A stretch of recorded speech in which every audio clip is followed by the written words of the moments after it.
You're listening to Expectations with your host, Sofia Riverso.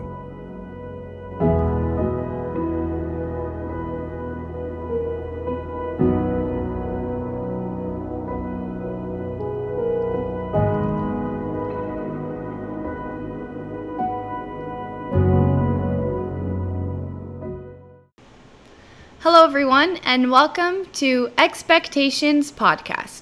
I'm your host, Sofia Riverso. Throughout this podcast, I'm going to be taking you guys along throughout my struggles and how I conquered them in a positive light. I am also going to be having some special guests along the way so that they also can share their experiences and their struggles and how they also might have conquered through them in a positive light as well.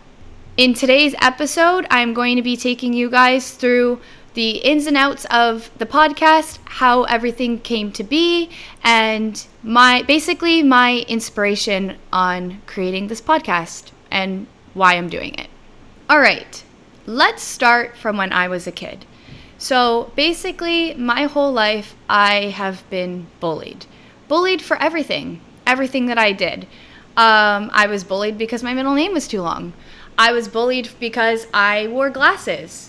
By the way, I wore glasses since 18 months old, so they're kind of part of my identity now.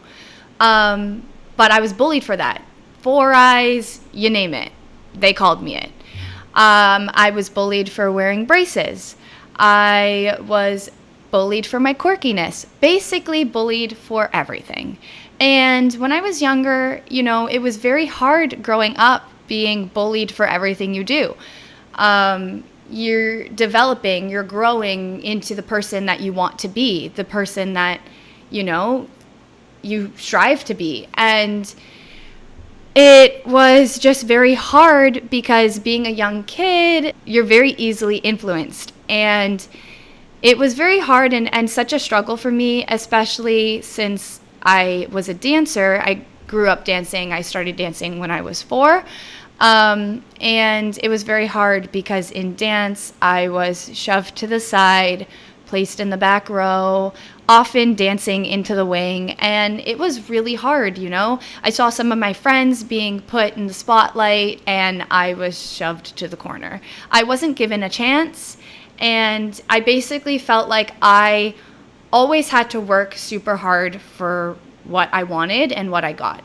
But it ended up making me a better person and a stronger person. So now that I've covered dance, let's jump ahead to school. So I grew up with an IEP. And for those of you who know, IEPs basically mean you need a little bit extra time. It's not really a disorder, but it's kind of like a learning disorder. It's more like you just struggle with things. So my IEP was for reading and writing, and when you're a kid and you learn you have to wear glasses, you have to get braces, you have an IEP, you feel like so different and so kind of like an outcast of everyone.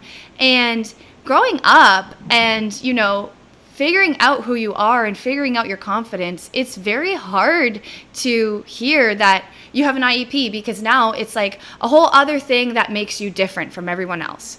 And basically, in my IEP, I needed a little bit of extra time when it came to tests because just the reading and writing and when it came to problem solving in math was a little bit harder for me to learn, and I just needed a little bit of extra time on it.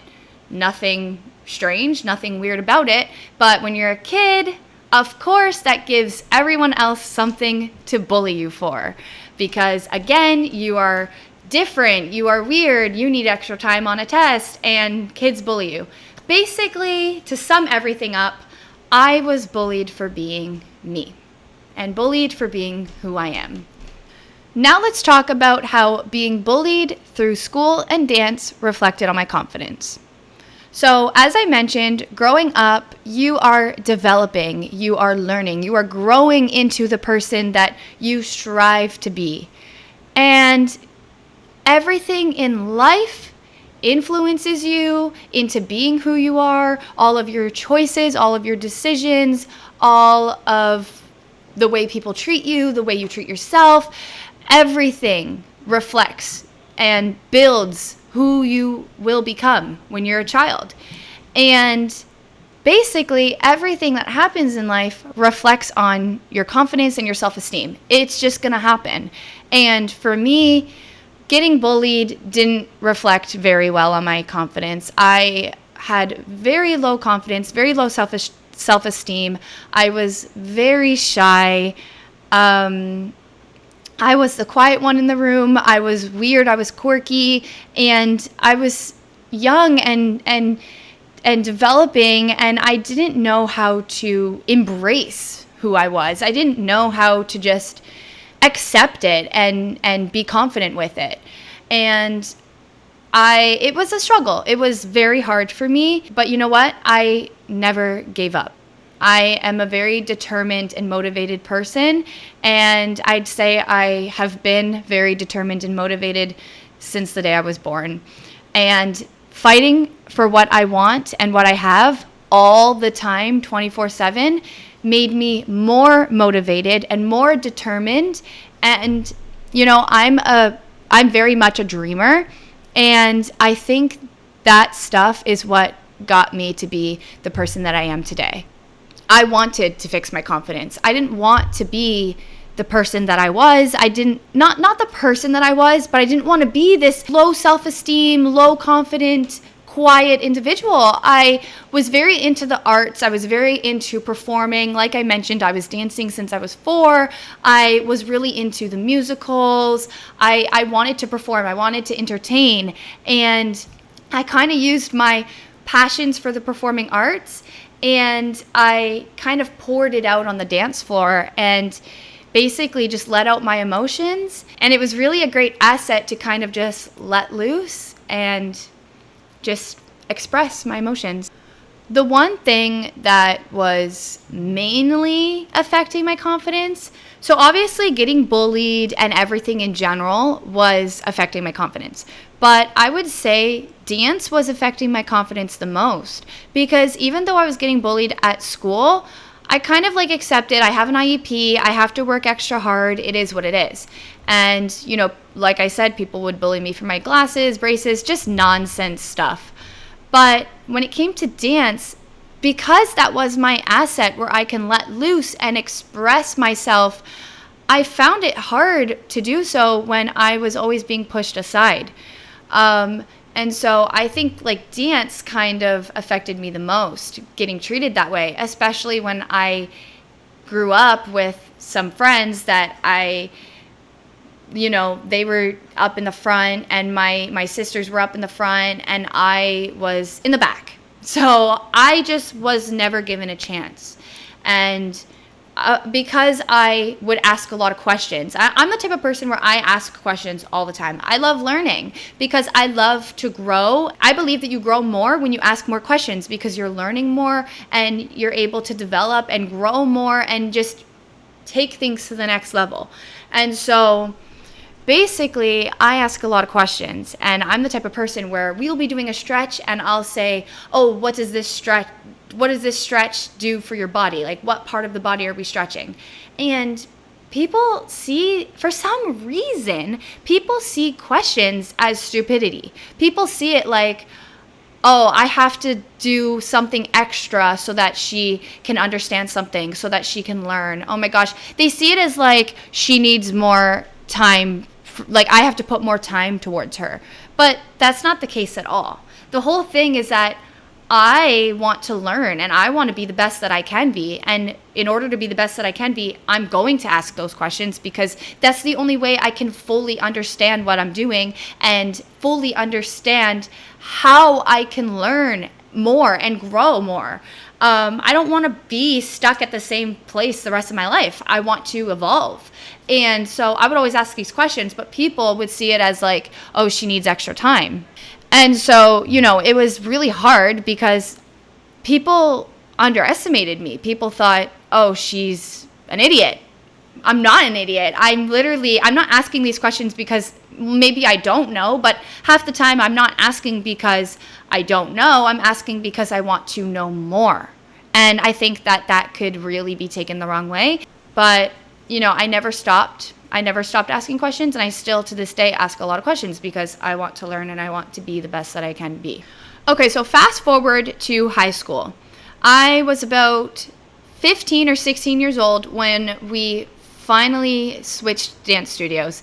And this helped me a lot because this dance studio, there was one teacher specifically, and she really gave me a chance. And she was the first person, besides my family, she was the first person to ever give me a fair chance and to actually see me as opportunity. And I remember in this one routine, she put me in the front for a solid 2 seconds. And already my confidence just skyrocketed. I felt like, wow, I finally reached the front. This is amazing. And I'm telling you, it was just in a formation change. It was for literally 2 seconds, but it was the best thing to me. I was so happy, and all of a sudden I wasn't as shy. I was a little bit more outgoing. I genuinely am a very talkative person. I love to talk. So this podcast is perfect because I'm able to talk to you guys a lot. But I love to talk, and I just feel like when I was not confident, I was so shy and quiet, and that's not me, because when I'm around the people that I know, I'm so loud and talkative, but when I'm around people that I don't know, I tend to be more shy. Of course, this was back when I was younger. But when I started to get recognition with my dancing, my confidence started to get a lot better, and I just felt a lot better about myself. And it was like the years went on, and I finally was, getting a solo, getting a duet. I was being in the front more often, and it's silly because you don't need people to make you feel better. And that's what this whole podcast is about. Like, I'm basically telling you guys that you don't need other people to make you who you are. You are who you are, and you have to just accept who you are because you are original and no one is like you, and you have to just be yourself and embrace it. But it's crazy because the things that you go through in life does help with your confidence and help with your self-esteem when you're growing up, because like I mentioned, you're developing into the person that you hope to be, and everything that you go through in life reflects on who you are in the end. And so when I was finally getting recognition for my dance and for who I was, it felt so good. And basically what it allowed me to do was it allowed me to embrace who I was and, just be quirky. Like, I love Harry Potter. I'm sure those of you who watch my YouTube channel know that I love Harry Potter. And to me, that's quirky, and I love that. And I love that I've grown to be this person who can embrace my quirkiness. How did the Expectations podcast name come to be? Back when I was 17 or 18 years old, my older sister offered me my very first contemporary solo. Since she knew my struggles with my life, with my bullying and everything, she took this as an opportunity to dedicate my solo towards those struggles. And she did a spoken word called Expectations. And basically, as you guys may see on my cover, I have a piece of tape that says Expectations on it.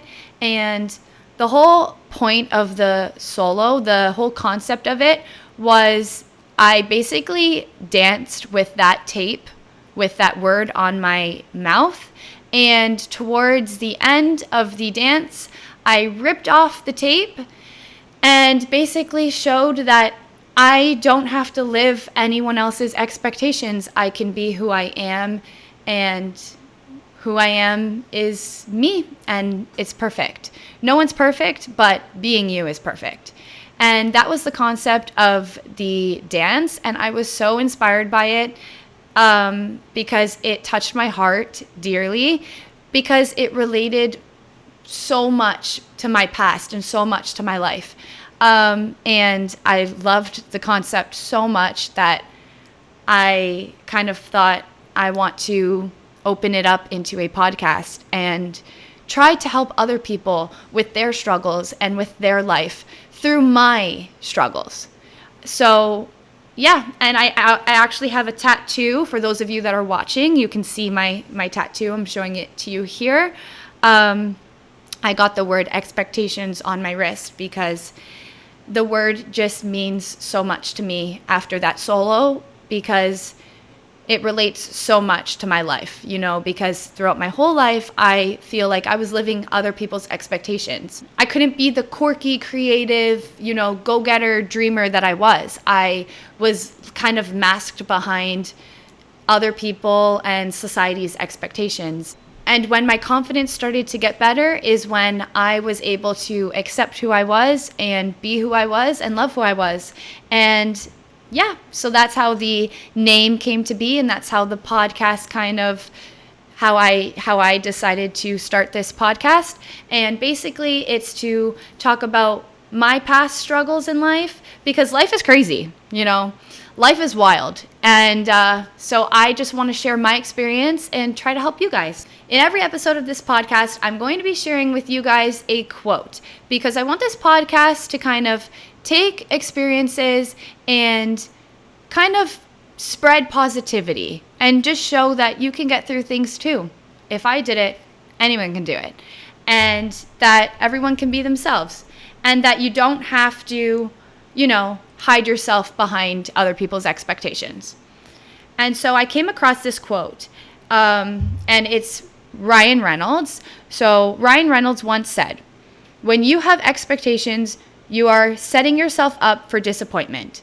And it's true, because the fact of the matter is, in life, the only thing that you can control are your actions. You can't control other people, and you can't control how things play out.